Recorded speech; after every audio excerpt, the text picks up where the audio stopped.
Di era digital ini, persaingan di dunia marketing semakin ketat. Sebagai sebuah brand, kita ingin audiens kita dapat merasa puas terhadap produk yang kita jual dan menciptakan keinginan membeli kembali.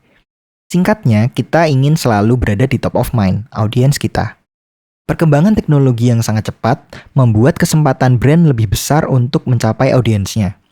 Strategi-strategi marketing yang menggunakan elemen visual sudah banyak digunakan. Padahal, ada satu indera manusia yang paling penting dalam berkomunikasi, yaitu pendengaran, dalam bentuk musik dan suara. Mengapa menggunakan musik dan suara? Pertama, musik dapat mudah diingat. Apakah kalian pernah mendengarkan suara ini? Dan ini, suara-suara tadi terasa familiar dan membawa kalian kembali kepada suatu memori, bukan? Kedua, suara juga mempengaruhi alam bawah sadar kita. Tiap dari kita pasti punya musik yang dapat mewakili perasaan kita. Ketika mendengarkan lagu sedih, badan kita dapat terasa lemas. Atau mungkin kita sengaja mencari lagu yang berirama untuk meningkatkan semangat. Intinya adalah musik adalah hal yang paling mudah untuk menyentuh hati seseorang.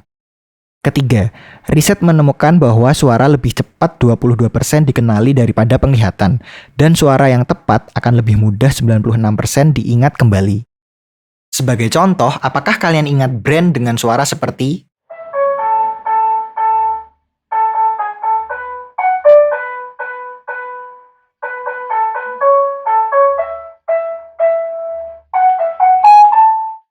ataupun iklan yang menggunakan lagu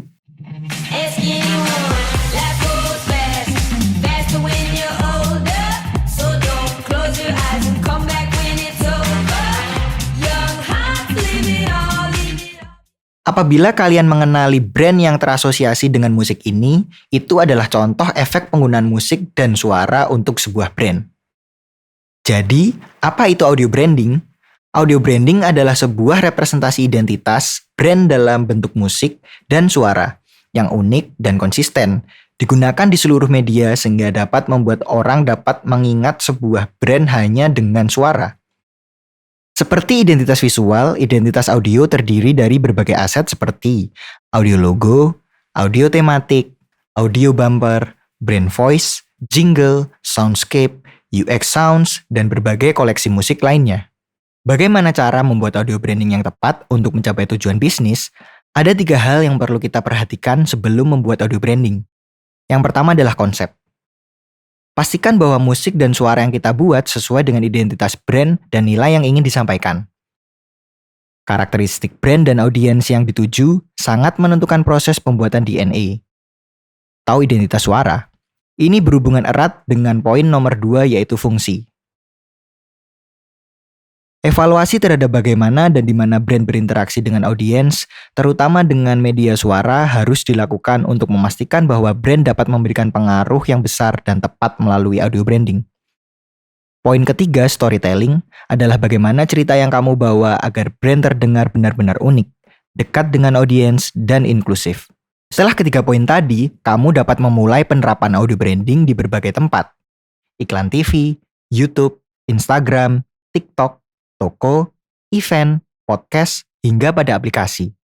Audio branding memperkuat identitas brandmu untuk menjadikannya berbeda, konsisten, mudah diingat, dan relevan untuk audiens. Selain itu, audio branding dapat membantu bisnismu untuk menghemat biaya dari royalti musik, juga membantu pembuatan strategi yang tepat untuk menargetkan pasar baru dan semakin berada di top of mind audiensmu. Dari video ini, kita sudah menjelaskan bagaimana musik dan suara dapat menjadi kesempatan baru untuk bisnismu dan menjadi ujung tombak dalam strategi marketing yang unik dan inklusif. Jika kamu tertarik untuk mengulik konsep ini lebih dalam, segera hubungi audio branding agency seperti Soundly Studio yang dapat membantumu dalam proses kreatif strategi ini. Terima kasih sudah mendengarkan.